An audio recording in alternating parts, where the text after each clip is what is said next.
Someone that had a great Midlands tournament right here for the Illini, Chris Moore.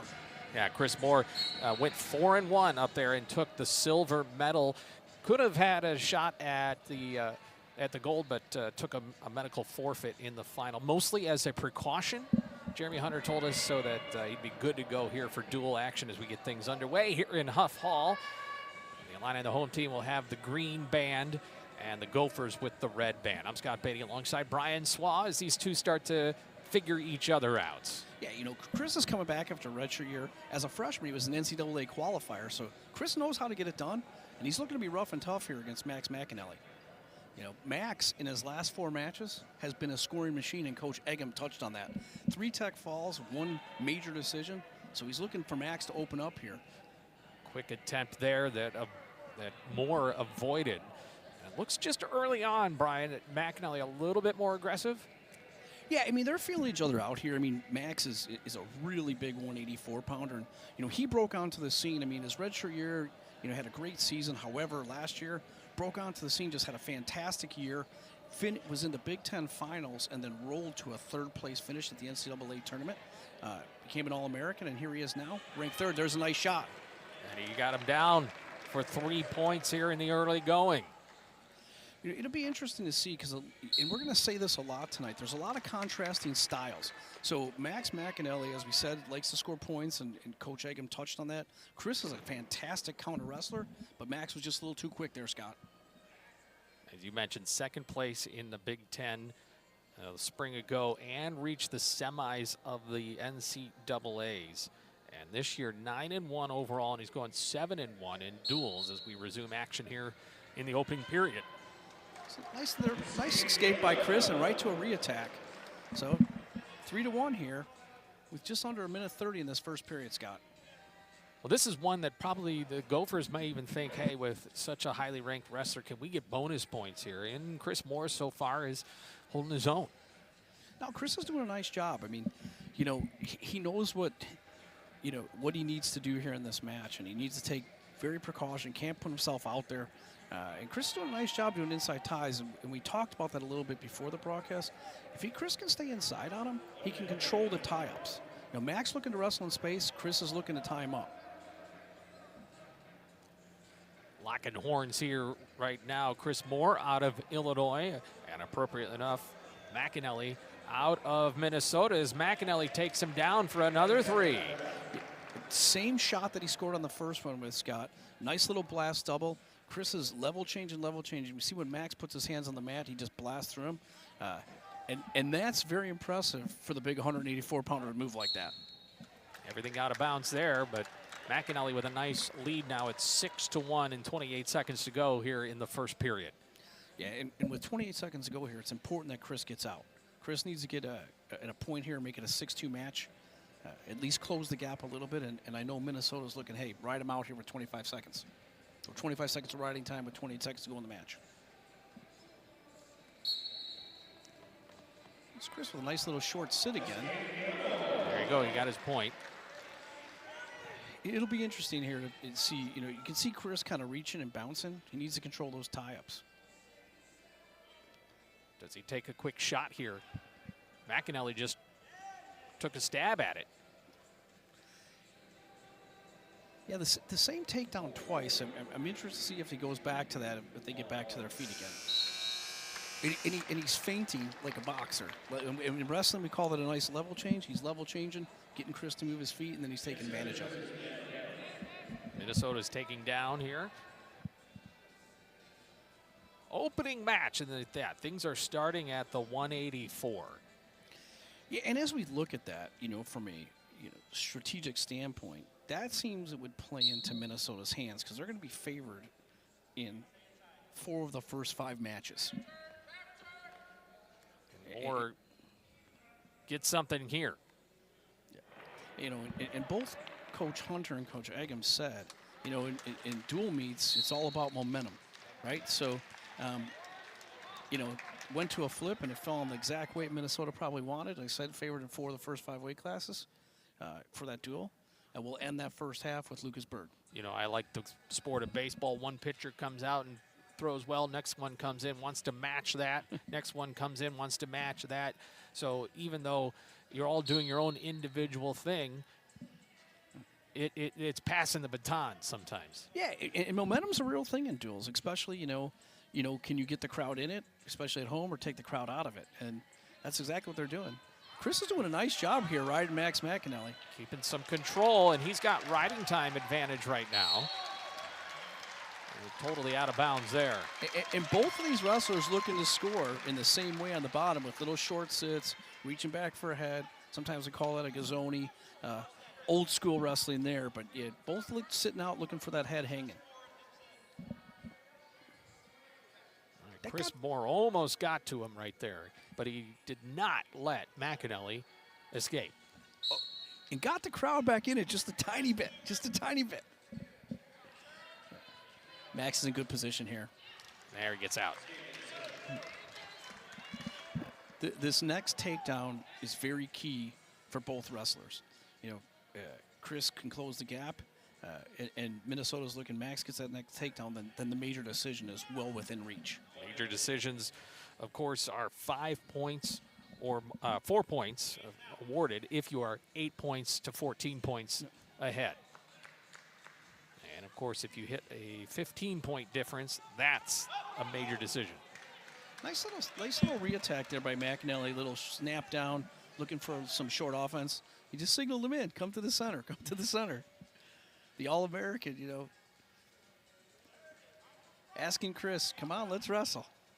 That's what this is about. And both coaches said, rough and tough teams, and both like to get physical. And this one right off the bat. One thing too, Scott, is I knew that I was just going to say that Chris's backspin to the outside, the outside of the circle the whole match, and I knew that third or fourth shot came, that stalling call would come by, Kurt Frost, and there it was. And that's kind of why Max was signaling back into the center, right?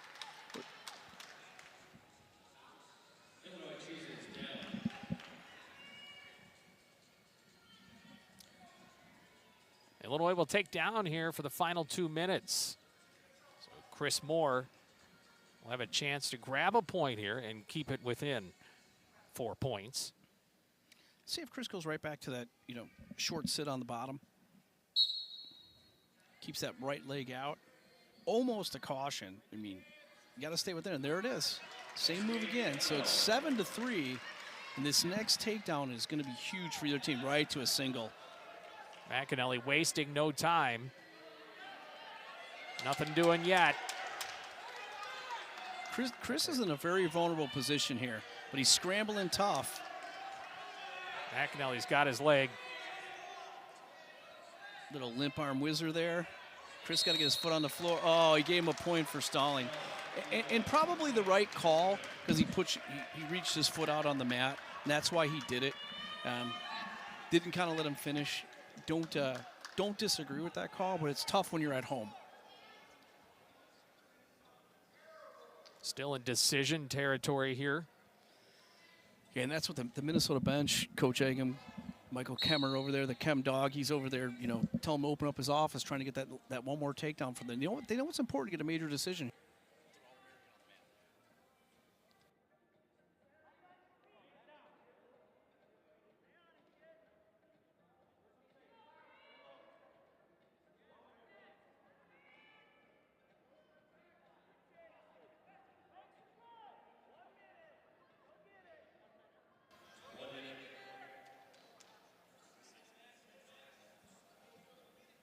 One minute to go here in this one.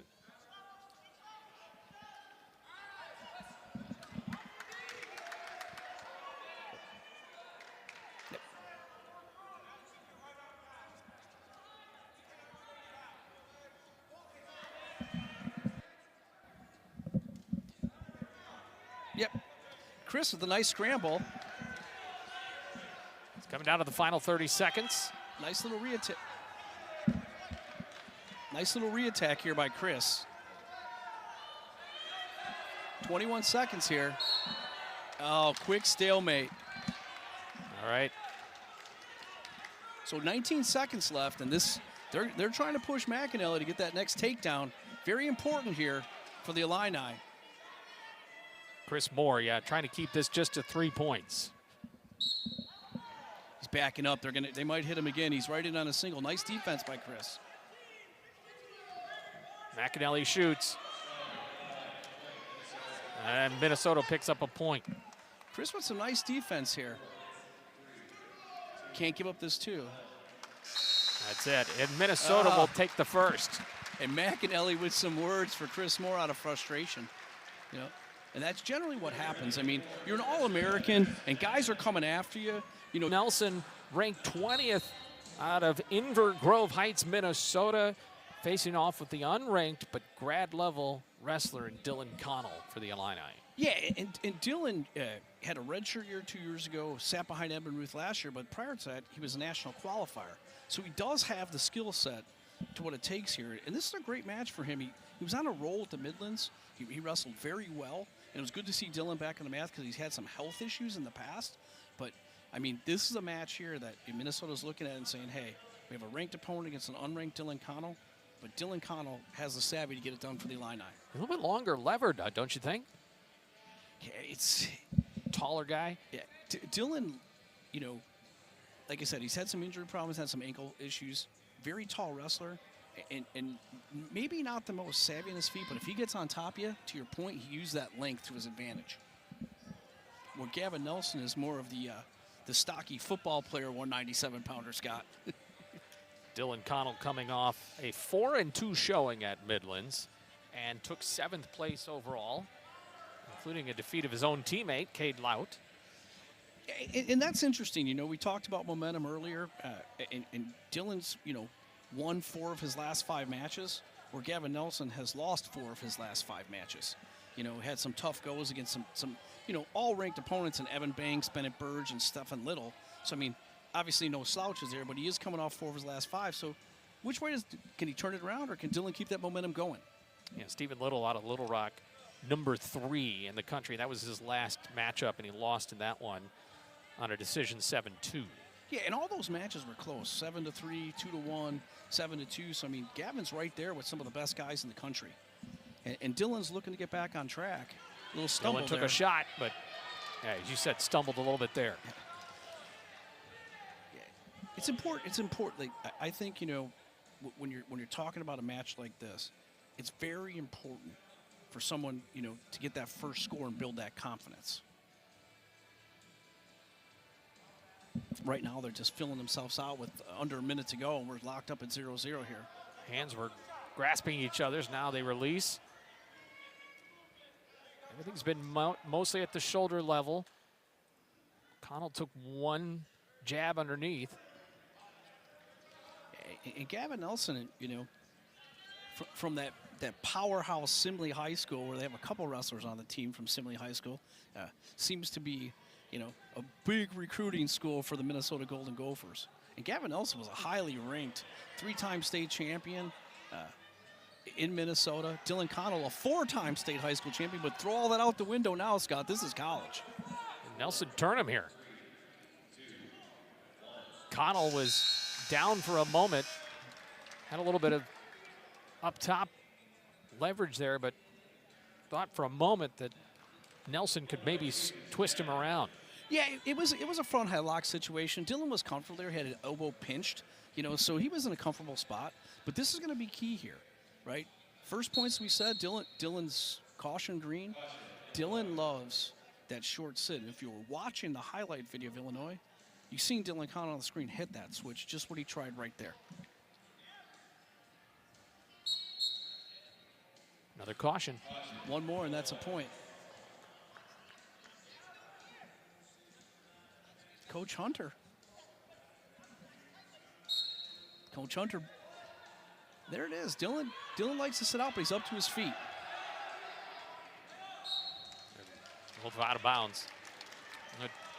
Dylan Connell from Marengo, Illinois. Gavin Nelson, as we mentioned, from Inner Grove Heights. He's a redshirt freshman and had a really good summer.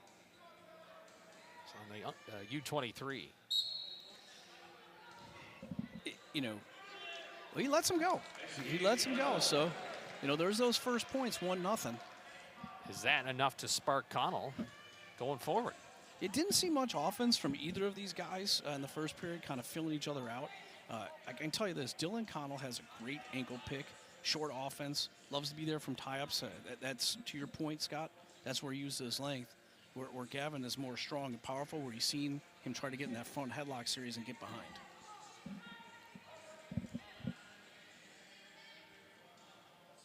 Continues on a trajectory of a low-scoring bout. There's a re-attack there. You've seen Gavin Nelson went for a short ankle pick. Dylan Connell with a little sit out there, a little duck. Both of these wrestlers, they're wrestling more on their heels and not on their toes, which tells me they're both waiting to counter. But as I said, Dylan's really, really good on top. So just under a minute here in the second period. Is Dylan looking to take this 1-0 going into the third? I'm not sure, but Gavin Nelson really needs to get to his offense. No one would mourn for a stall, but not much action, Scott. And Nelson would like to pick up a dual win. He's 1-5. Gophers, by the way, have not won their Big Ten opener since 2020. So they've lost 5 straight Big Ten openers, but they have a 6-meet winning streak against the Illini. And that goes back to 2016. And just under 10 seconds here with the 1-0 lead. And so far, the most action has been Coach Hunter animated about those 2 caution calls that Dylan Connell had. And that can come into play because one more caution. It is a point for Minnesota. All right. The Gophers and Nelson choosing down.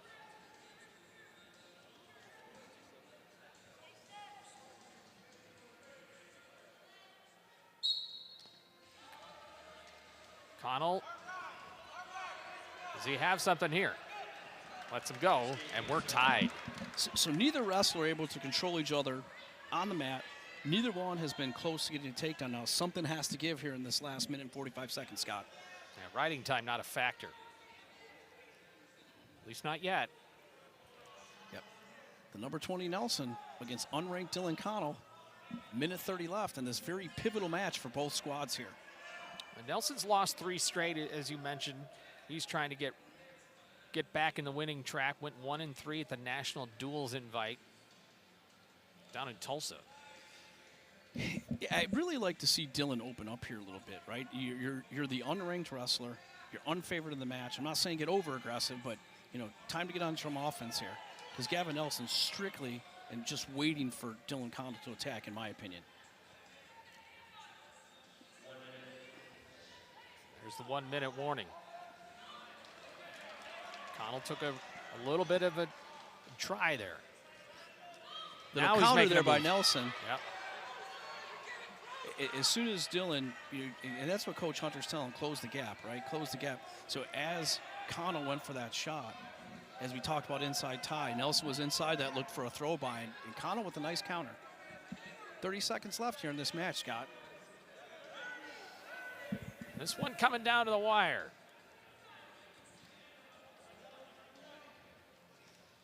There it is on that underhook. He's looking for that underhook throw by. Every time. Every single time. They've definitely scouted these attacks, right? So they're looking for Dylan to take that single shot and for Nelson to look for that little counter throw by. A quick look at the clock here, and they're going to go to OT here, Scott, 1-1. All right, we get some extra wrestling here in the second bout of the afternoon. Illinois and Minnesota in the Big Ten opener. And this is the 197.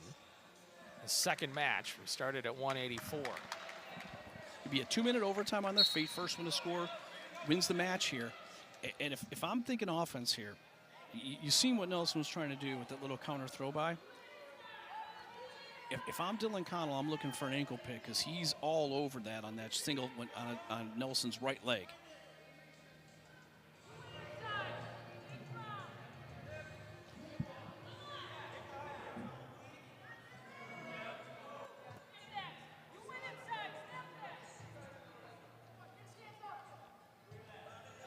Yeah, filling him out here. Next point wins. Or Dylan points. I believe we're getting our... He's got that single. And Needs to finish it. Could not. Warning red. First one, here we go.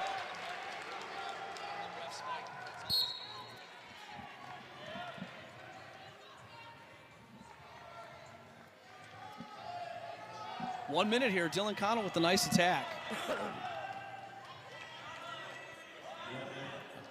Back in. Oh, there's a counterattack by Nelson. He's been looking for that the whole time.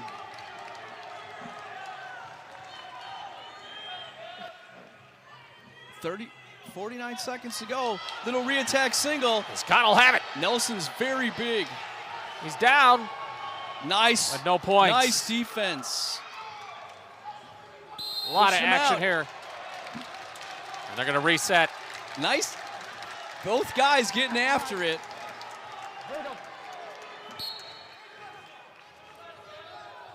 Nelson definitely the counter wrestler. Dylan in on that single, but I'll tell you, man, Nelson's legs just strong. Strong legs and hips to get out of that. Colin was in deep. Both wrestlers a little gas after that wild flurry. Connell almost got thrown by. Three Connell on for top, Dylan. and 3 for Dylan Connell, and the Illini respond. And the unranked Dylan Connell takes down number 20, Gavin Nelson of Minnesota, to even up this match. Yeah, and it was a lazy shot. Boersma filling in for number 11, Luke Luffman, who's out with a knee injury. Well, what a role Coy Hopke has been on in his redshirt freshman campaign. He just won the Soldier Salute, went undefeated there, 4-0, and he's now, for the second time, the Big Ten Freshman of the Week. That's an award the conference just added in last year to, and really redshirt freshmen, you know, even if they did wrestle in their true freshman campaign, but still took red shirts, the redshirt freshmen count for this. You know, and Hopke didn't wrestle at all last year. He was injured most of the season. He was highly ranked coming out of high school, right? And then, you know, to get him back on the mat, Coach Egan was so excited to have him, you know, generally in the bat and clean up the last spot, but tonight it's the third match. But, you know, Coy Hopke, as you said, very successful, and they're excited to get him back in the lineup after a year being off. From Amory, Wisconsin, and he's 15-3 overall, Coy Hopke. And he beat Nebraska's Cade Ziola. I think somebody who had gotten him earlier. So that's how he finished off the Soldier Salute in a 5-3 decision. And he's won 6 straight, and he's won 8 of his last 9 matches. Plus 3 pins. So he's a good weapon for these Gophers. Meanwhile, Boersma getting his very first start here in duels. Started his college career at Mizzou as Boersma tried for a move there, but it's countered by Hopke, and now Hopke's got a hold of his leg. Yeah, and Boersma, you said wrestling Missouri. Boersma's very, he's a very big heavyweight. Just took him down. Hopke's got 3. Nice takedown by Coy Hopke. Boersma's advantage is he's very tall and very big for a heavyweight. Right, but Hopke here with a nice chicken wing, and that's not a good look here for the Illini with that chicken wing in. And Coy Hopke, as you said, with a couple pins lately. And that's what they're looking for in this match, Scott. Yeah, it's right there on the left side. And He's got control on the left side of his body, basically. And if Boersma doesn't get his hips and head off the mat here pretty quick, he's going to get hit for stalling. Coy Hopke in control. Just 30 seconds to go here, leading 3-0, and totally control this match. Got a little Blair ride going there with the hammerlock. It was Boersma who made first move, and then Hopke punished it. There's that stalling call. You're on the bottom. You have to at least get your hips and head off the mat. There we go. You know, this was a matchup, you know, before the injury of Luffman that was going to be one of those pivotal matchup and key matchups. We said number 10 versus number 11, right? The big guy, Luke Luffman, though, yeah, as you said, the knee injury that's pitting now Boersma against Hopke. First period done, 3-0 lead Hopke, and this is for Minnesota probably thinking bonus points. Can we get it? Yeah, and it'd be key here. I mean, you see how dominant Hopke was on top, right? So, you know, this match for Illinois, Boersma needs to stay on his feet and use that length and height for his advantage, but he's done a nice job on top so far. I can tell you this. I know Coy Hopke's a big boy, but Ryan Boersma's cutting weight to make that 285, about 5 pounds. Slammed him down there. Almost had it grappled, but finally Hopke gets out. Nice mat return there by Ryan Boersma. They're back up on their feet, so be interested to see if Hopke goes for a counter here. Coach Hunter telling Boersma to stay tough, inside ties, no shots, or Hopke's going to open up his offense. Well, one factor is Jeremy Hunter told us that Boersma just hasn't wrestled a ton. Battling through injuries, started at Mizzou, then Triton College, and still just getting into full wrestling shape. Offense. And a full-size heavyweight is a huge difference. So, and after, a 7-minute match, just carrying that weight, and I'd say, Hopke's a decent-sized heavyweight. I'd say about maybe 260, maybe 255, 260 around that. And Boersma was pushing the full limit. So, smart wrestling right here for Boersma to stand inside ties in just under 40 seconds in a 4-0 match.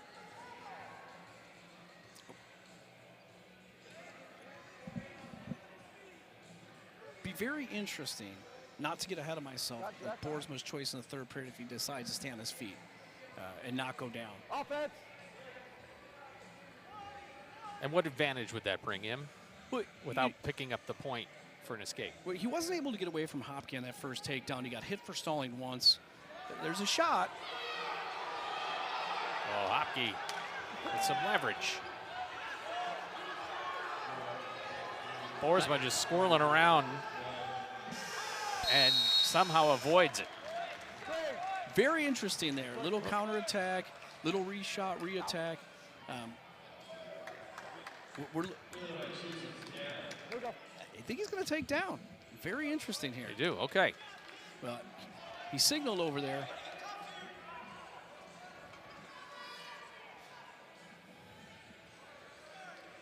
And that's why I'm not the coach. That's why I'm sitting over here with the headset. I'd have kept them on their feet. But you would think that was something to think about. Yeah, I mean, just because of how dominant he was in the first period on top, and the fact that, you can't get pinned when you're on your feet. And a guy like Boersma's not going feet to back, right? So it's just interesting, that they put him down. Hopke had his wrist there for a moment. He was trying to throw a leg in on Ryan, and as long as Ryan stays up, once he goes down on his hips and gets flat, that's where he's in trouble here. Boersma fighting for his life. Hopke on the brink. He's got to get his head off the mat because Ref Frost just told him, looked at him again. Close to getting hit for that second stall, which would be a point. Warning! Here it is. There's that warning, and it's a point. Now 5-0 for Minnesota. So in this situation, he's going to let him go. He's going to let him go and try to get a takedown. So he tried to get that major with a minute left. Takedown, he hasn't been able to turn him yet. So now he's going to let him go and try to get that one last takedown. Ryan Boersma got to come up to his feet. Neutral! So with the riding time secured, he needs this takedown to get that major. And now, the fact that Ryan hasn't wrestled much, you can see, he's the one breathing heavy here. The outcome of this match will swing in either Minnesota's or Illinois' favor. It looks like it's going in Minnesota's favor.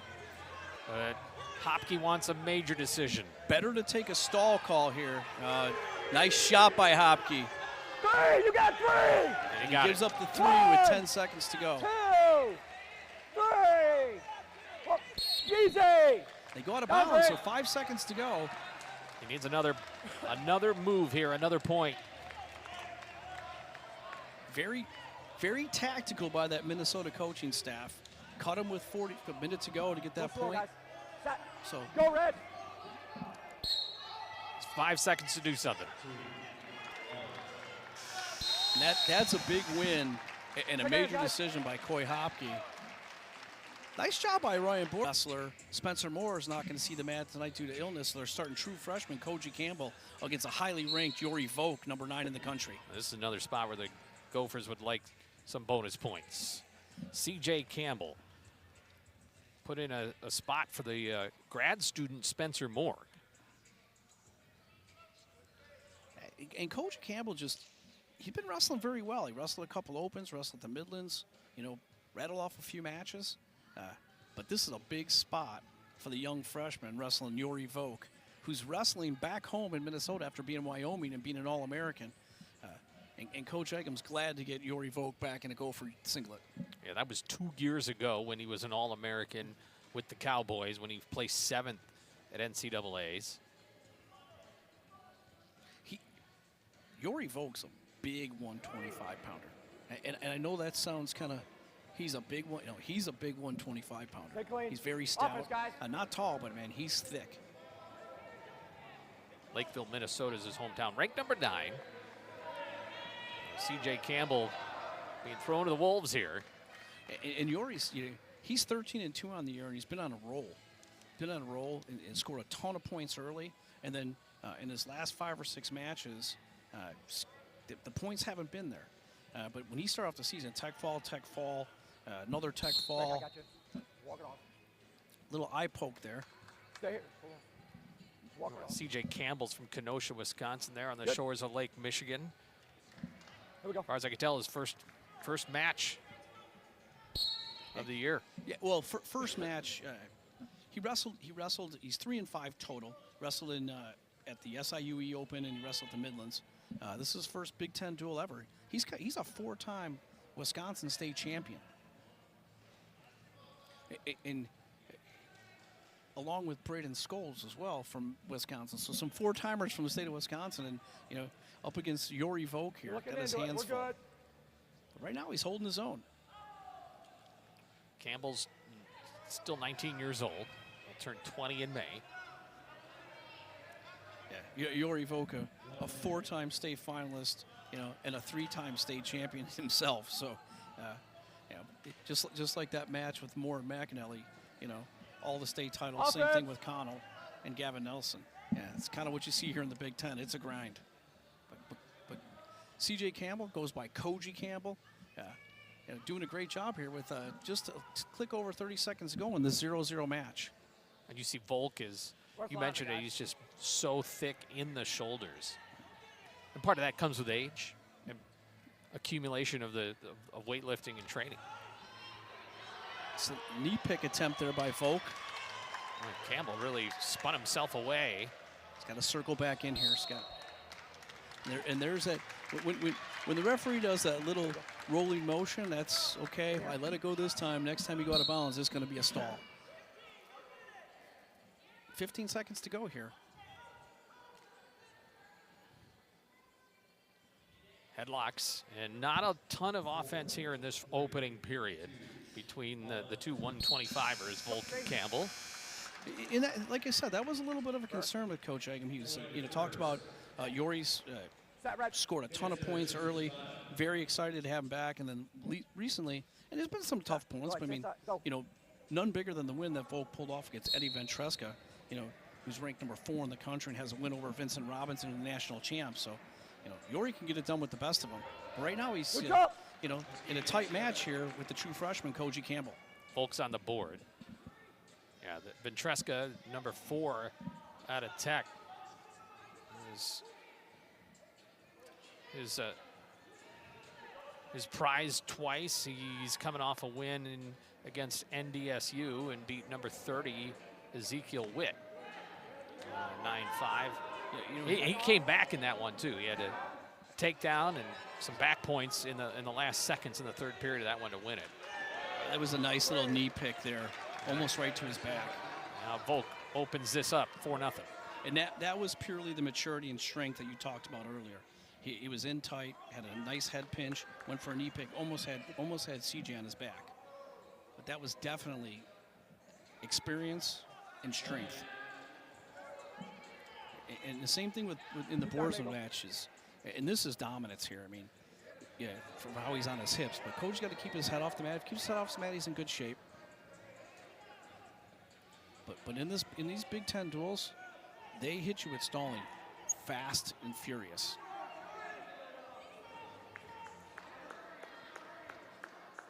Volk's trying to roll him. He's got a leg in there.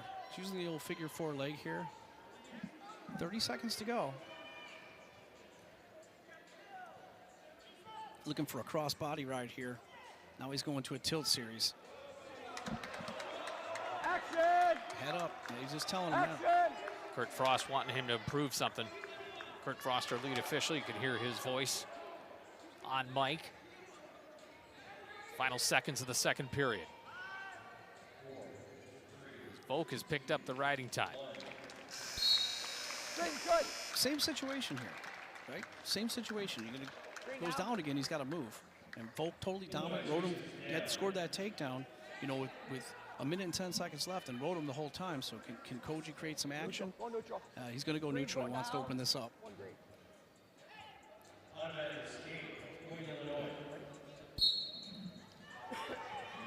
Neutral for the final period. Yeah, and it, you know,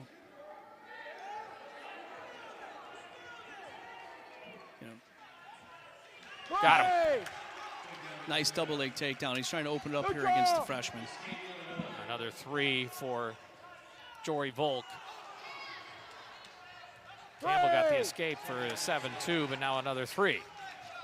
And here's that veteranship right here, you know, against the young freshman. Open up that 10-3 match, and he's coming at him. But this is where Koji can be dangerous too. Koji's a little bit reckless and a little bit of a high flyer on his feet. You know, maybe catch Volk in something, score something here.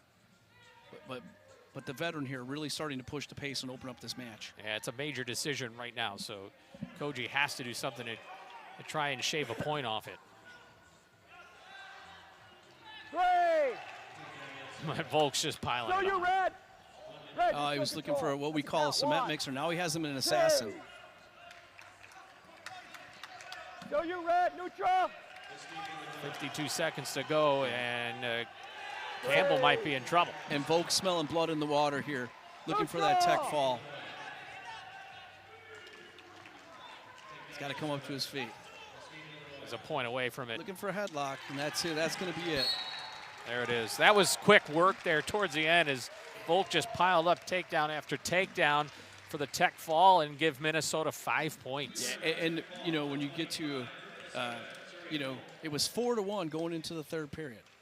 4-1 going into the third period, and that Jory Volk did for Bird against Morvari.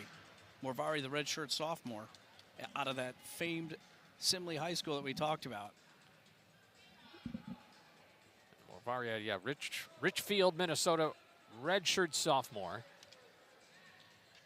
Yeah, and we weren't quite sure who was going to be announced in there until we got closer here to match time. And a little thought it might have been the veteran Chris Cannon. I'm sorry, cut you off, partner. Yeah, and a little tidbit. Brandon Morvari originally committed to Illinois. And then wanted to stay closer to home, and then recommitted to Minnesota. Lost twice at the national duels. And Lucas Bird, of course, one of the more decorated wrestlers in Illinois history, a national champion, the 21st to win a national title at an individual level with Illinois. It was the 25th total title overall. And his Bird's close to something. Now, Morvari's actually in on a single here on Lucas Bird. Actually in control. Illegal. And looking to slip that leg in. Bird doing a nice counter defense. That's potentially dangerous there. But give the youngster Morvari credit there, scrambling with him. Lucas Bird, a 3-time All-American, has not lost this year, 9-0. It has not lost since January 17th of 2025. There's Lucas in on a single. 3, you got it, 3. All right, they'll give the 3 there to Lucas Bird. Down, red. Nice little single shot there. Reach for that far hip, got control. Give credit to referee Frost calling that 3. And that'll be interesting to see if Lucas looks for some turns here, looks for a nice pinning combination, or takes this match to his feet, similar to what Volk did again in that 125-pound match. Give away a point for the chance to bring back another 3. Probably going to ride him here for a little bit, trying to track up that riding time. But Coach Hunter, Coach O'Connor over there, Coach Schultz, They're all looking over there, and they know they got to get some points piled up. Yeah. There's a little warning to Bird. You know, what he's telling him there is he's okay with him riding, but he can't stay squared to his hips. He's got to get out to one side or the other. Got to basically get out to one strong side, and start riding and look for a turn. You'll hear the referee say, improve your position. So you're great. Wavari, a very smart wrestler. Ankle 1. Two-time state champ in his own right. Wrestled for Minnesota alum Will Short, the coach there for that powerhouse. Wavari took a loss to number 17, Dylan Campbell out of Virginia Tech. His last match. He's gone winless against ranked opponents. And you can hardly get higher than Lucas Bird, number 1 in the nation, who's seeking his 50th career dual win. Lucas Bird, just get over that. 15 seconds left. He's going to ride him out, get a minute 30-second riding time, and then we'll see if he opens up on offense. But, we talked about Lucas Bird hasn't lost a match this year, but there was a close one against Cade Brown in Missouri. Hit a what we call like an elevator on Lucas. Lucas was on a single, hit an elevator. Lucas was on his back for a short period of time, was losing the match to start off 7-0, and then came back and beat Cade Brown. Straight down. Cade, I always say it's Cade Moore from Missouri. Cade Moore, my apologies. Cade Moore. It was, he started the match off 7-0. Lucas ended up winning the match 12-9. Now, there was a slight scare there for the national champ. Wavari on top here. Bird takes down. Both guys. Both guys. No, both guys. Neutral. Opens up a 4-0 lead here. Now, and this goes back to the Max McAnally match, right? So he's out there wanting to wrestle, wanting to score points, but he knows he's out there. Chris Moore's out there to do a job. That's what Wavari's out here. Wavari's out here to try to keep this match as close as possible, and he's not going to take any aggressive shots, not going to open up. So Lucas Bird's really going to have to get aggressive here. And Bird's probably seen that a time or two now. Yeah. Somebody taking the, let me wall up a little bit. Yeah, and it's only going to continue to happen, but maybe, you start getting this Big Ten season, a lot more ranked opponents.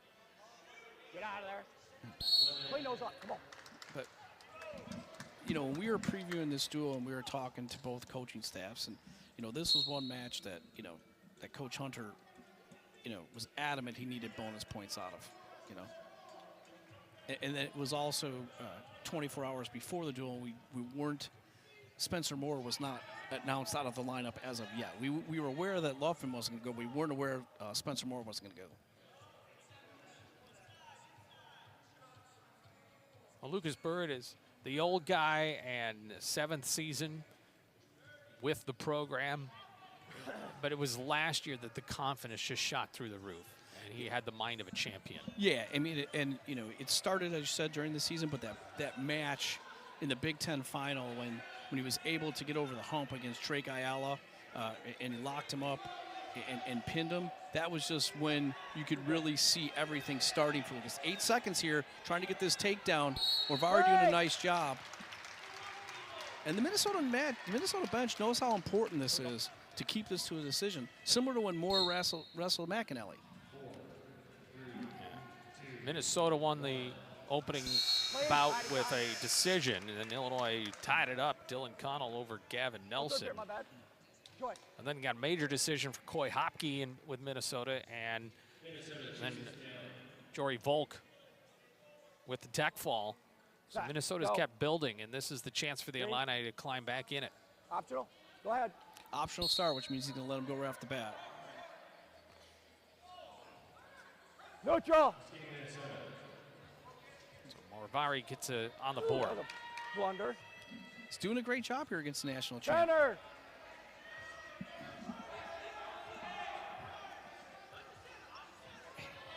As long as he stays in the center of the mat without his back there, not going to call him for stalling.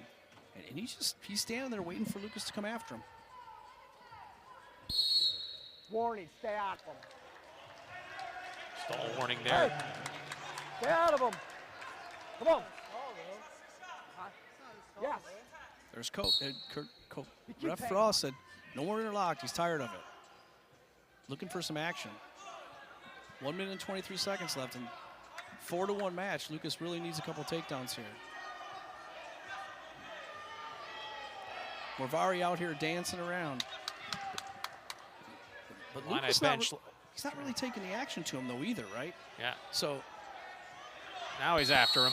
Warning!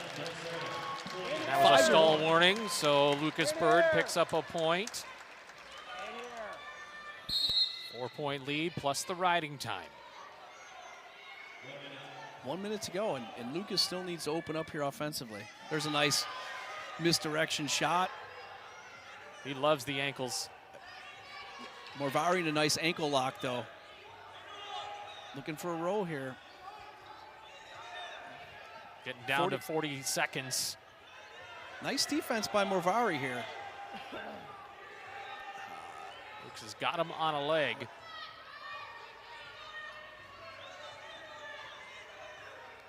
The clock is not working in Lucas Bird's favor.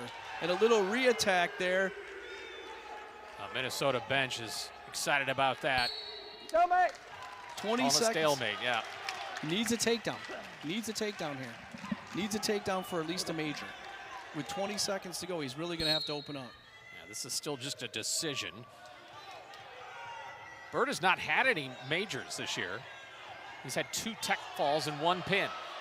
Red warning! Look, you can take another stalling call. It's not going to make a difference. Great match by Morvari in Minnesota.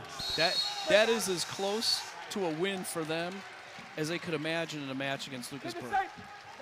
Stop. But Lucas Bird still gets his decision and 3 points for Illinois. So it'll be a good match here. Let's see if Danny can get the Illini back on track right after the break. Yeah, Pacino likes to bring the energy, a high motor guy, fan favorite for Illini wrestling fans around here. And just as you could see right in the outset, a little bit of feeling out, but Pacino's going at it. He's got a very high gas tank, as we say in wrestling, but Von Bar, he loves those attacking wrestlers. And he's been off to a little bit of a slow start for the 2-time All-American. You know, just 3-3. Nice little shot there by Danny. 3! There we go, 3 points for Danny Pacino. Might see a brick here by Coach Egan. Is he going to hold on to it? Quick takedown there by Ref Frost, but gives it to Danny Pacino, and he opens up a 3-0 lead. Pacino from Libertyville, Illinois, northern suburb of Chicago. Vance Vombar out of Greeley, Colorado. In Colorado, that area has really become a hotbed over the last, I'd say, 5 to 10 years. Greeley, Ponderosa, just a lot of great wrestlers coming out of there. And Vombauer just always seems to start off slow, but then when the money's on the line, nice shot there, and counterattack by Danny. But when the money's on the line, Big Ten time, NCAA time, VV, Vance Vombauer, always steps up, and the 2-time All-American right now is trailing 3-1 with just under 2 minutes to go. He was the second teamer last year for the conference, and 2 seasons ago became the All-American when he entered the NCAAs as a 26th seed in the country. Nice little short offense there by Vombauer, in on a single on Danny on the left side. Danny trying to use the mat here as his friend, the edge of the mat. Let's see what he does, bouncing up and down. Vombauer, nice, he's in tight. This match is even. And so in the first minute and 30 seconds, they trade takedowns. Let's see if Danny can get that escape and knot it all up at 4. Yeah, I should say even in takedowns is obviously Minnesota now with the advantage. Yeah, like I said, Vombauer just powerful, big, strong. Danny loves to high fly, loves those rolls. He loves the rolls here. A little interesting, Vombauer trying to throw those legs on his feet, and Kurt Frost, This point is so crucial. This point is very crucial here. Go ahead. Not only for this bout, but for this meet. 6th match of the day. Minnesota in control. Ankle one. And they went 3-2 in those first.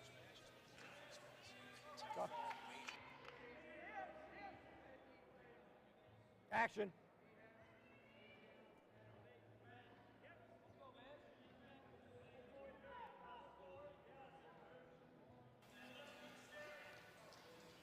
Danny with the nice sit out here. Looking for that point. Von Barr throws that leg in again. I don't know how long he's going to let him get away with that every time he stands up. 29 seconds to go. Looking for a little suck back. Von Barr doing a nice job on top. This has been Von Barr's bout so far. Yeah, he gave up that early takedown, and then, right back at it, gets the takedown. He's just a dominant wrestler on top. There's that. He told me to keep it legal there, but with that happening and him piling up 1 minute and 17 seconds of riding time, can't go back down on him. Cannot go back down on him. See if Danny can erase some of that riding time here against Vance Von Barr. Go green. Yeah, that'll be objective number 1. Avoid Von Barr letting go of Von Barr too quickly. Go, Joe. Oh, that didn't go Danny's way, did it? Danny back in on a single, though, right on that attack. The takedown would take the lead. Gonna go back to neutral here. When we talked to Minnesota coach, he talked about Von Barr's very, very, counter style of offense, and it showed right there. Danny got on a single, and then Von Barr almost turned the tables on him, had his own takedown. Minnesota often using the attack from the opponent as their own attack.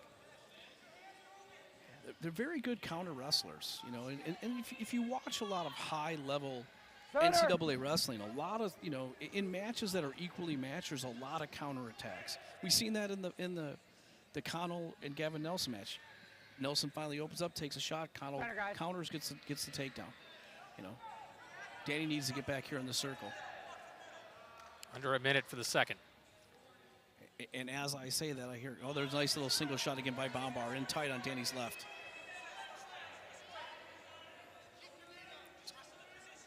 Von Barr at 3-3 in duels. Danny's got to keep that ankle locked. But this is where the neutral danger comes in. Possibly. Danny can't let go of that ankle. Von Barr in good shape here, though. Coaches want him to slide his legs back. He's got to keep that ankle locked. Danger! No. You good? You good? Interesting here. Just probably going to be a stalemate. There we go. Good call by the ref. That's about as long as you can go there. Yeah, and Danny did a nice job. He knew he was in a bad position. He was just looking for ankles, and looking to hold on. Couldn't really score there. Just trying to prevent Vance from scoring. Final ticks of the second. Now come down to the third. Down. Okay, Danny's going to go down now. Minute 5 seconds, so he's got to get up and out because that riding time is critical. And Von Barr was very tough on top in that first period after the takedown. And Danny's got to get up and out right away. Pacino went 1-1 at the collegiate duels. Von Barr coming off a win against Michael Olson of North Dakota State. He's ranked number 33. Now he's got that leg. He's got that leg in on Danny. He's got the leg clipped, and that's just basically just pushing him out. Danny has no chance of standing up there unless he clears that leg, and it's just what he does. Now he's got to get up to his feet. Swings him down. So essentially, riding time just about locked up. There's not enough time to come back on this in terms of riding time. Yeah, it's just interesting. Like you're chasing 2 points essentially, and with riding time locked up, you're basically chasing 3. Now you go down, and now you're just limiting the time that you can get back up to your feet and try to score. Personally, in that situation, after how I seen Von Barr ride Pacino in that first period, I would have put Danny on his feet. I'd have put Danny on his feet and then try to get that second takedown. Because now if Danny does get up here, the clock is totally short in order to get that next takedown. Same way. 2 minutes and 18 seconds of riding time for Vance Von Barr. Fat. Let's go back down yet. Pacino could not escape Von Bar just really, really tough on top. And, I mean, this is where he makes a living, right? Makes a living, gets that takedown, and can be very much in control on top. This is why he's a two-time All-American. Nice little leg, throws that leg in when he comes up to his feet, uses that length. 25 seconds to go here, and Von Bar essentially leading 6-3. Barring something huge here in the last ticks, it'll stay a decision. Von Bar in control. 5-3 on the scoreboard, 6-3 with riding time locked up and 10 seconds to go for Danny Pacino. Go ahead. Von Bar on the brink of putting the Illini on the ropes of this whole meet. 3 seconds to go here. Vance Von Bar, the two-time All-American, ranked 11th in the country. VV for victory. Yeah. Von Bar now 12-3. Danny wasn't able to get off the bottom. Von Bar dominant on top, but Joffrey against Roberts here. Joffrey didn't wrestle in the first semester. He had to wrestle unattached after transferring from Virginia. Had a great Midlands tournament all the way to the finals. And as you said, with the 15-6 score, now the Illini have to be flawless in these next 4 matches. So this is Joffrey's first start in duels, as the Illini used Will Basinger and Danny Ninny in the fall semester. But Midlands went 4-1. Had a great Midlands tournament. And he also wrestled in the Michigan State Open, and he wrestled an Open out in California as well. I know that Coach Hunter was excited to get him back into the lineup as a transfer. Got all of his academics squared away, and here he is making his first Big Ten start, Michael Joffrey, and in a very, very important match, because can't make no mistakes in these next 4 matches. Yeah, now the Illini need to run the table here if they want to stay in the meet. But Roberts is a veteran too, a redshirt senior. Center. 4-3 on the year. He lost to North Dakota State's Max Peterson more than a month ago. And a career record of 52-26. I mean, he's got, over 75 matches, in the history. So he's a veteran. He knows how to get it done. Very, very tough opponent. Hails from Idaho, and partner, you tell me how to say where Drew Roberts is from. I've seen the town. I would like to say Coeur de Leon, but I know that's not. I was trying to do my best Godfather impersonation. And it's French. This is French. I know. I know. But Coeur Leon, I was like, yeah, I seen that earlier, and I was hoping you weren't going to ask me that, Scott. Well, I just did. It just happened. You have to be ready for anything here. Yeah, Drew Roberts and Joffrey here, feeling each other out. When I had a chance to watch Michael wrestle at the Midlands, and I was super impressed with how Michael wrestled on top. Similar to Vance Von Bar, he did a great job on top in all of his matches. So, let's see if that becomes an advantage for him as it was in the last match for Vance. Clovis, California is his hometown. Clovis, California, a powerhouse of his own out west. From Buchanan High School, right now that's where the Doc B is taking place, one of the best high school tournaments in the country every year. Both these guys just feeling each other out right now. 40 seconds to go in the 0-0 match.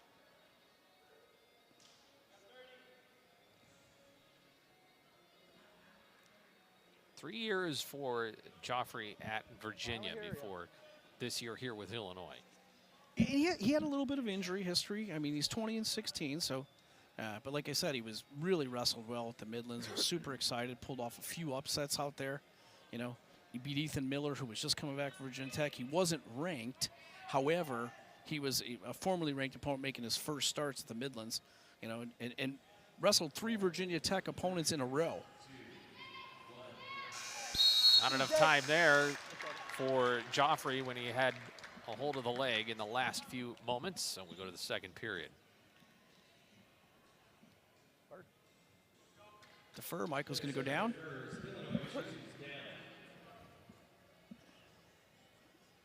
And just like the last match, I mean, these guys from Minnesota, they've been tough on top. Hopke was tough on top. Yori Volk was good. And then Von Bar was dominant. Let's see if Joffrey can get away here, get back to his feet. Stay legal. Right back to that leg defense. Watch your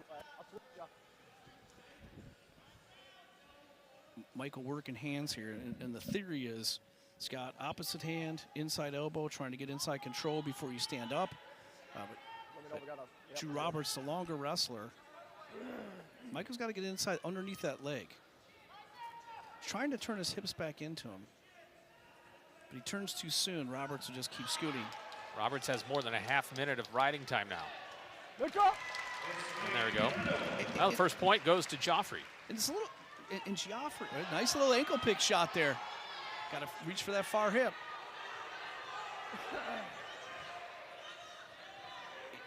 Joffrey still with the ankle and hasn't been able to get past that. And this is where Michael struggles a little bit because he is not a very long 49-pounder. Short and stocky. He needs to keep him on the mat here. Be patient. Be patient here. Did he get it? He did.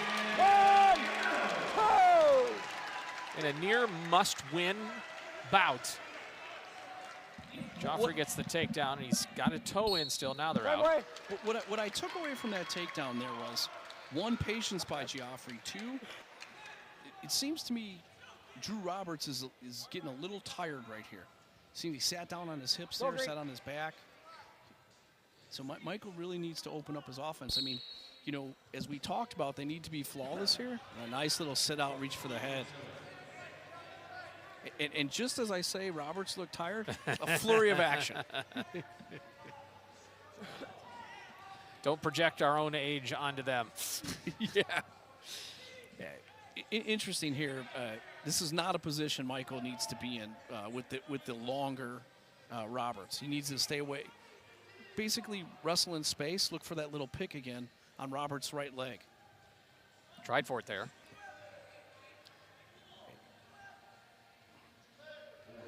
Michael looking for that underhook offense here. Nice Come down to our by final 2 minutes. Down. Michael's got to look for that little head reach again by Drew Roberts. Go.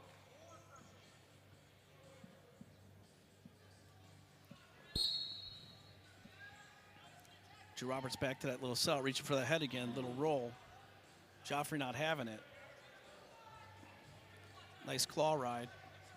Nothing else. Joffrey is going to erase the riding time of Roberts. Roberts in a good position here, though. Could see that coming. A reversal gives him a point. And he's 4-3, and maybe looking to ride Michael here a little bit. But based on what I just seen here and how Roberts is savvy is on the bottom, if Michael gets back in that top position again, I would just cut him and let him go and wrestle this match on our feet. Roberts seems the most dangerous.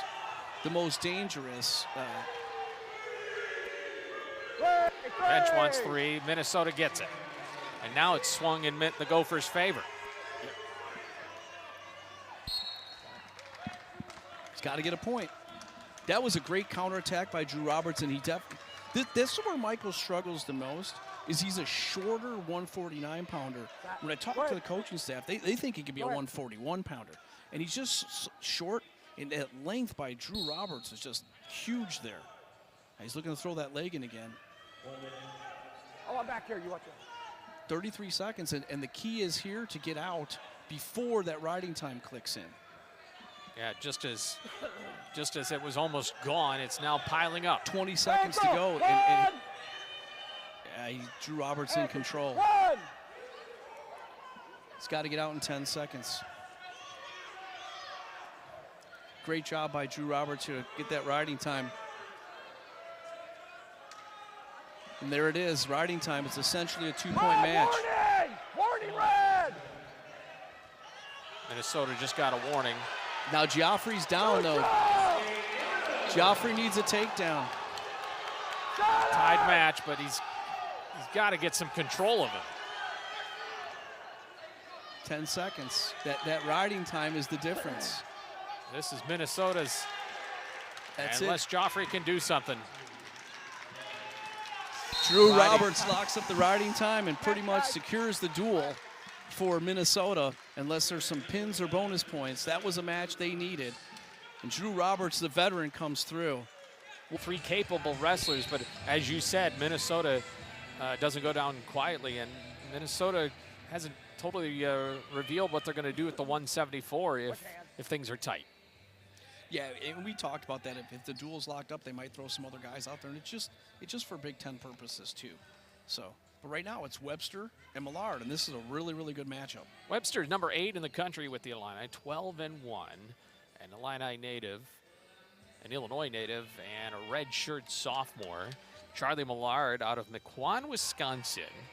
And interesting enough, got to wrestle Little Rock in Mequon, his hometown. They arranged for a duel with Little Rock at a neutral site. They were looking for somewhat of a midway point, at least, between Arkansas and Minnesota. And they picked a place in Mequon, and I think Millard's father helped arrange for it. And he got to wrestle as a Division I athlete in his own high school gym.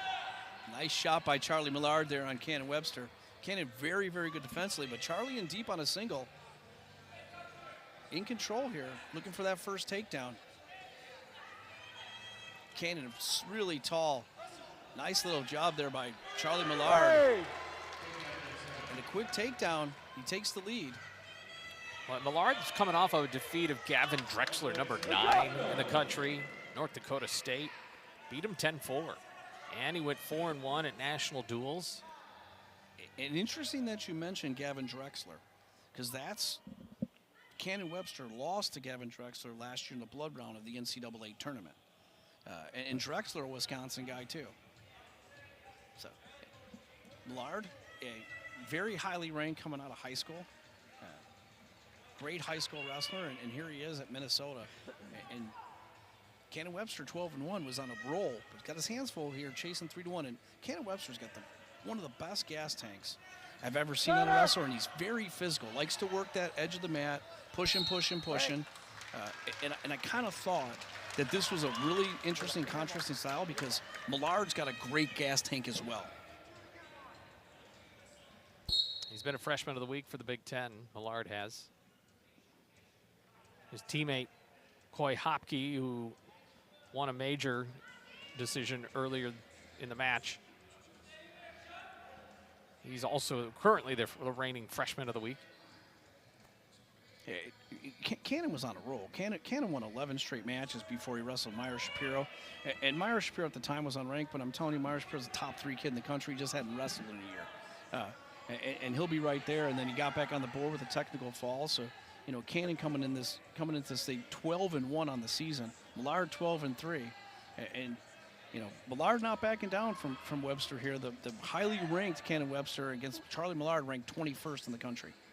You mentioned momentum is huge in these duels. That's how the coaches look at it. And Minnesota's won 2 straight here. And that early momentum, that start at 184, and they won 3 of the first 5 matches and 2 with bonus points, really got them going. And then Bombar and Roberts pull off back-to-back wins at 41 and 49 to put Illini in the deficit. Interesting to see here. You know, Millard gets up, takes that 4-1 lead. Now, this next takedown is very crucial for Cannon Webster. Charlie back in on a single again, same single again. Getting physical with Cannon Webster. Nice defense. Webster evades. Whoa. I'm taking that. Yeah. Wow. Webster's a bit wobbly. woozy. He got hit in the head, I think.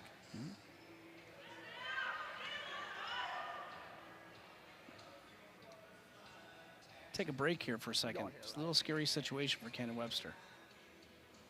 Didn't really see what happened, but right away he just buckled.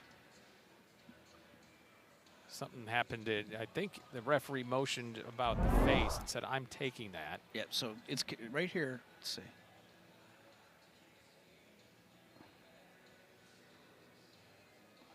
Couldn't really see it from that angle. Yeah. It was before that. So see if we can see it one more time. That definitely was not a blow to the head. Stanley, Wisconsin. And he has a career record in duels of 8-6, 0-1 this year. Wrestled in the Kent State Open and won 5 matches there, including a Big Ten opponent of Ethan Burden out of Ohio State. He's a redshirt senior. He's been around. This is strictly waiting to get the Scholes-Sparks matchup in the Big Ten tournament. They don't want to see him too early. Braden Scholes, very, very explosive wrestler for the Illini.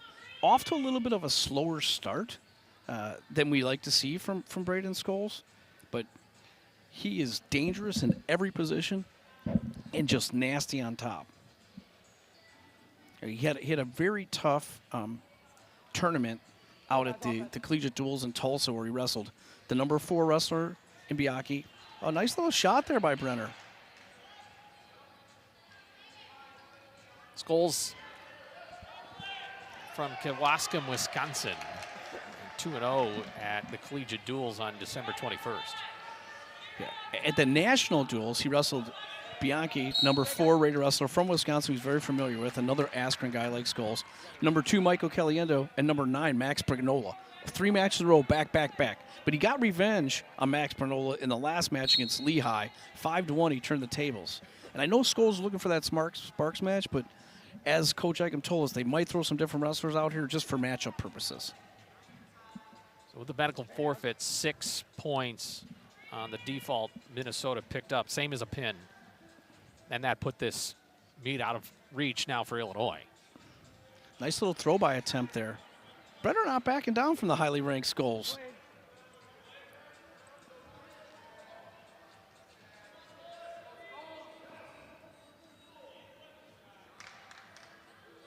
Center. Guys, watch your hands. Does Illinois keep their 174 and Colin Kelly in is another question. Yeah, it's the only one they weighed in, so it'll be Scholes and Kelly these last 2 matches, and probably against Brenner and against Clayton Whitney, which looks like they'll probably throw Whitney out there. But right now, Blaine Brenner holding his own against the highly ranked Braden Scholes. Scholes has been wrestling well, and he's good in all the positions. He's ranked 9th in the country right now, and lost in the blood round last year in the NCAA tournament himself. And Braden, we talked to Coach Hunter. He's in on a shot there, looking for that first takedown. But Scholes got 3.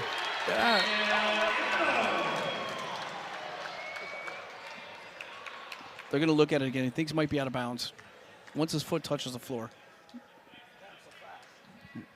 Official's going to take a look at the monitor. They were coming this way of us, but no, go to the center there. So Braden Scholes, he seems to give up the first takedown more times than not, but that seems to be the recipe for success. We talked about, he's dragging his feet there. That looks like a takedown to me. But he's got a foot in, and that's where he signals. Yeah, I'm not sure where there wouldn't be a takedown there. Well, they were seeing if his foot was out of bounds. If the foot touches, only what makes sure Scholes' feet were in bounds, but also the Minnesota wrestler can't have a foot onto the hardwood floor because that immediately stops the match. I see. It is a takedown indeed. And Braden Scholes gets that first takedown, which Coach Hunter said he doesn't like the recipe of not scoring first, so let's score first. And Braden listens, and he's on the board 3-0.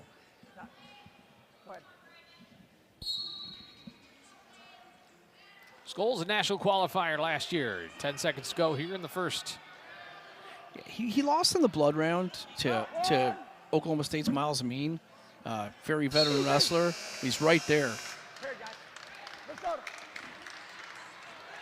Scholes loves to be on top. He gets on top. He pinches that leg, pushes that leg out, and just starts working arm bars and chicken wings.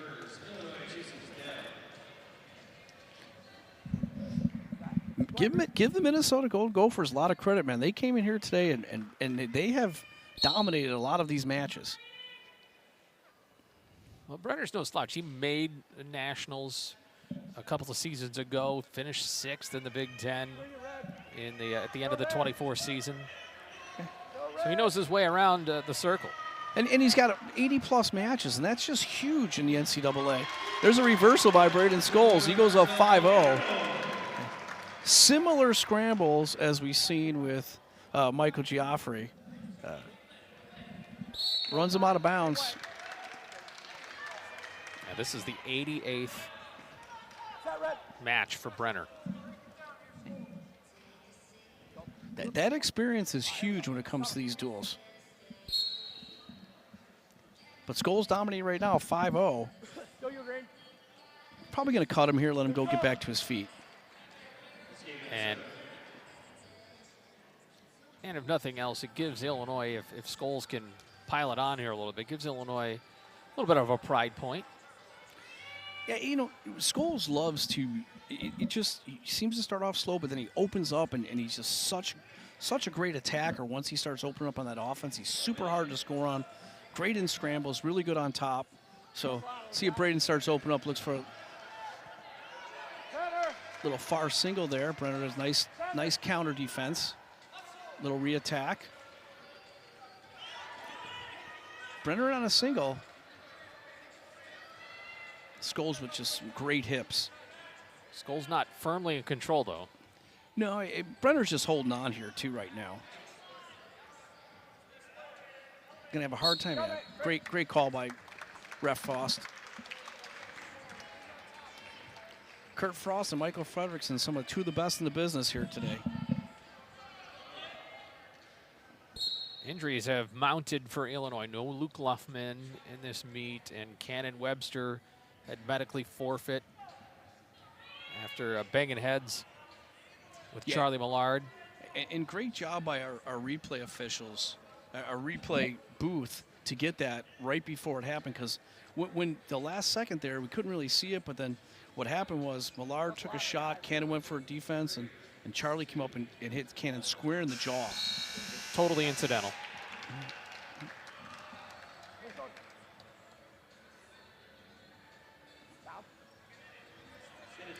Yeah, no Spencer Moore, no Luke Luffman, and then Cannon Webster. It's not easy to get clear from a medical concussion. The good thing is they don't wrestle for 6 more days. Michigan State on tap for the Illini in East Lansing, and they'll stay in the Mitten for a visit to the Wolverines on Sunday the 18th. Scholes with a nice little half here, riding on top. In control here. Nice job by Brenner. He's trying to get him flat here. Scholes dangerous in this top position. Little toe kick out there. Nice little slick move by Braden. This is where Braden likes to go to work.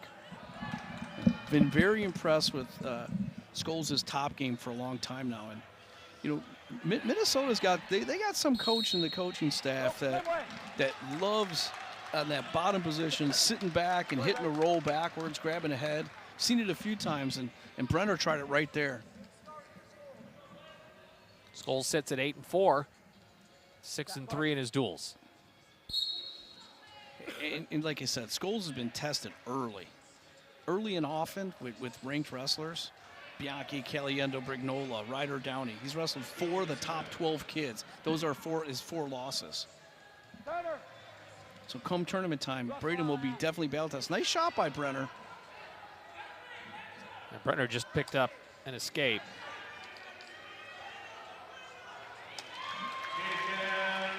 Illini get a takedown there with Scholes. Nice counterattack there by Braden, 8-2. Ride him here or let him go and try to get that major decision. The duel has been decided. This time I'll get you. Stay in here. You heard Kurt Frost say this time, you got to stay in. Good optional. Go ahead. Optional start, as I say, he's going for that takedown. Looking for that major decision. Still you, Green. Looking for that inside cradle. Ankle, 1. Neutral. 23 seconds left to get that last takedown. Brenner's not going to gauge. Scholes needs to get after him. And he does. He's got a limp arm out of that. He's got a nice whizzer right now. Stay legal. He's got a limp out of there. Stay legal. 7 seconds, maybe not enough time. Nice job by Brenner's. Out. 2 seconds. 2 seconds, and it's going to end here with that riding time point. It's going to be 9-3.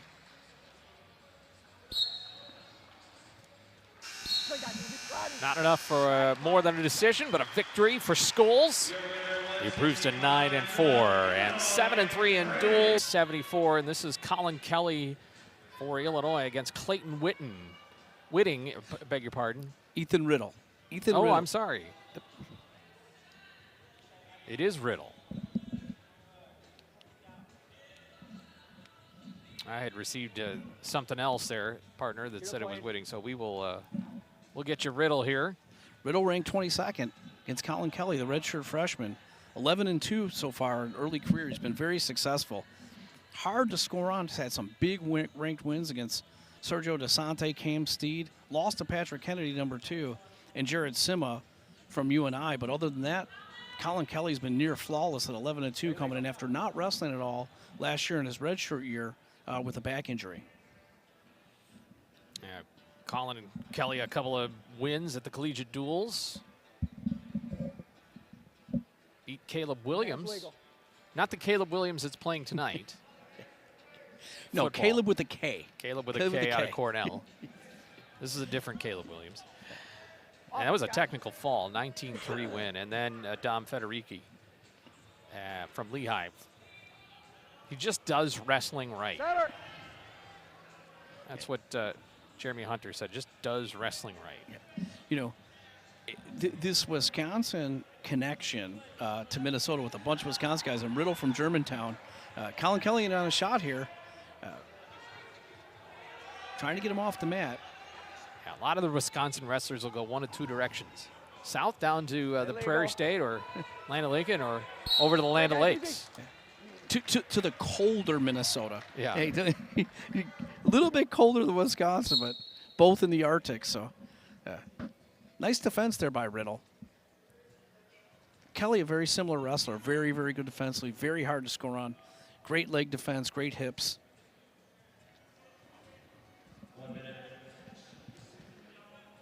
Minnesota has just dominated this series between themselves and the Illini. They have won 11 of 12 meets, and this is going to be their 7th straight.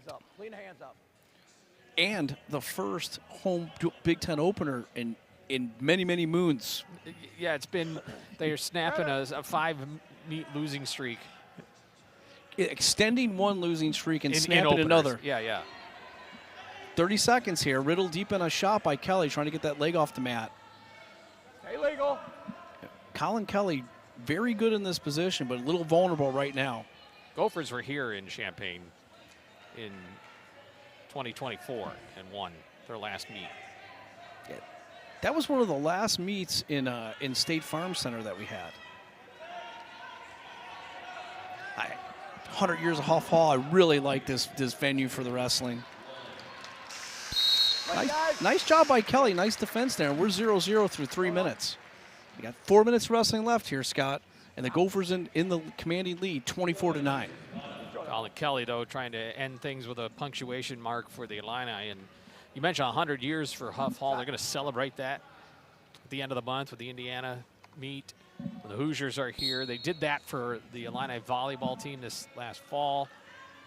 They unearthed a time capsule that was put under somewhere here around the building or in the bowels of the building 100 years ago when this facility was built. Initially called New Gymnasium because it was new, and then eventually named for the great George Huff. Nice mat return there by Riddle to stay in control in riding time.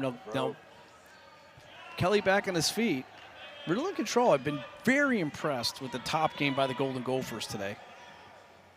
Riddle's won back-to-back bouts. He beat North Dakota State's Max Magana.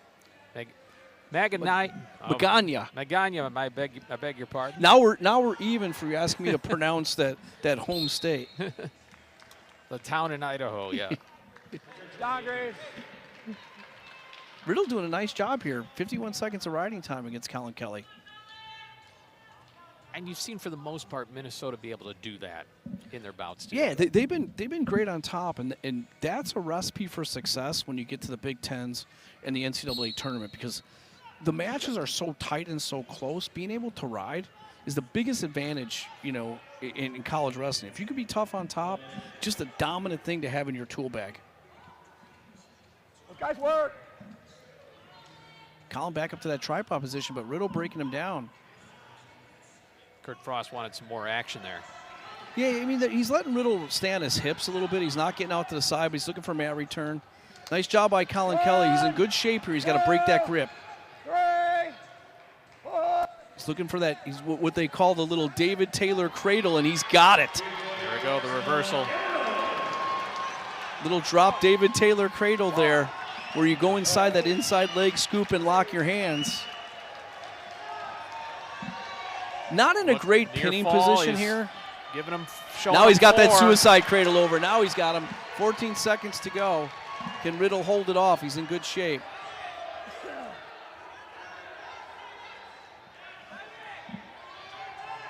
Way to end the last 20 seconds. A great job by Riddle to come up to his back on his feet in a cradle. Haven't seen that too often, no. But he does give up 4 back points. So that's a solid cushion going into our third period. As impressed I was with that cradle by Colin Kelly, I'm equally impressed as Ethan Riddle to get off his back and come all the way up to his feet right before that period end. Colin Kelly from Mount Carmel High School, the famed Mount Carmel High School, not only for wrestling, but probably the most state titles in football history in Illinois as well. Not too many sports that Mount Carmel doesn't do well in. Colin let Riddle right in on his leg there. Little interesting, little in tough position there. Nice job by Riddle. He's back in it. Here comes the brick. Not sure there. Not sure there. He's talking about he's pulling his shoelaces. Jeremy Hunter asking something about his shoe. Yeah, he's saying that he had the end of his shoe there. And it's the last match. You both have a brick. Maybe it's one of these cases like, let's use it, right? Mm-hmm. But his ankle was in a very peculiar situation. A little bit worried there from Colin's standpoint. But they're saying he pulled on the end of his shoe. The trainer's giving him a look too, but it was a little bit before that. Okay. There's contact with the shoe on that one there that we just saw, but you're saying it was before that. It was a little bit before that when he gave him 3 takedowns. Really hard to reverse. Just a tiny bit before that when Colin's ankle was in a different position. But great job there by Riddle, and he closed the gap to 6-4 with 1:30 seconds to go. He's definitely going to let him go here. Going to go and try to get the matchup on his feet, and now it's a takedown match. It was 6-0 a few ticks ago, and interesting why he hasn't cut him yet. Nearly square. There it is. Colin Kelly shovels away, but Riddle goes right at him.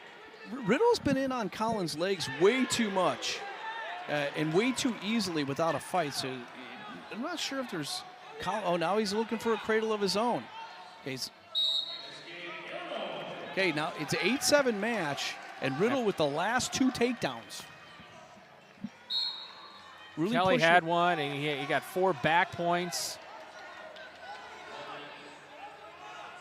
Colin Kelly running out a little bit of gas here. Needs to get a little bit more physical. 50 seconds to go. Riddle's going to look to get right back on that single leg on Colin's right leg. So look to go right back at it. Colin's backing up. He's going to get hit for stalling here pretty quick. Get off to that 6-0 lead and then let Riddle back in this match with 2 quick takedowns. 30 seconds to go in today's wrestling. Riddle does have riding time for the moment. That's it. It's an 8-8 match then. Good catch, Scott. 20 seconds to go. Nice shot there by Riddle. Riddle looking to take this match into overtime. Can Kelly do something here? Not enough timing on that single. Not sure. 5 seconds. Get a sudden victory. Nice job coming back in this match by Ethan Riddle. Give him all the credit. Was on his back almost with the fall, and he crawled back into this. And the Illini definitely trying to end on a good note. Minnesota has, though, the entire meet in hand. See here, one nice attack by Kelly, or was Riddle get back on that single that he scored twice with. There it is, right on that right side leg. Continues to, he's This is where Colin is good defensively, but Riddle in tight. Riddle in a definite advantage here. Colin just seems to be running out of gas in this situation. Riddle in control in this situation. Keep that legal. Don't take it out. Don't take that out. Looking for that ankle whizzer.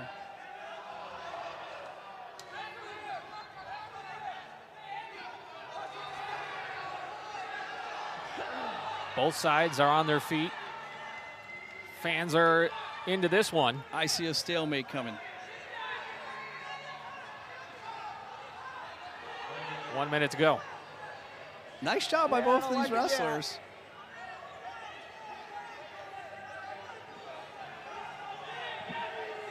He's got him on his hip there. He's got to crawl up to the waist. His head's under his leg. Scott's going to have a hard time scoring, but now Riddle in condition. He's got a cradle locked up, and that's it. And the momentum continues for Minnesota, and Colin Kelly drops the match to Ethan Riddle. Started with Minnesota, it ends with Minnesota. And the Gophers continue the mastery of the Illini in this series. They've won 7 straight. And for the first time since 2020, the Gophers win their Big Ten opener and are now 7-2 overall on the season. It ended in the 174, and Ethan Riddle was down early, but came back to win it in sudden victory. There's that cradle. I mean, and he had him. And then Colin Kelly lets him back in the match and gives up the last 3 takedowns. And Minnesota's dominance continues here against the Illini. Give Coach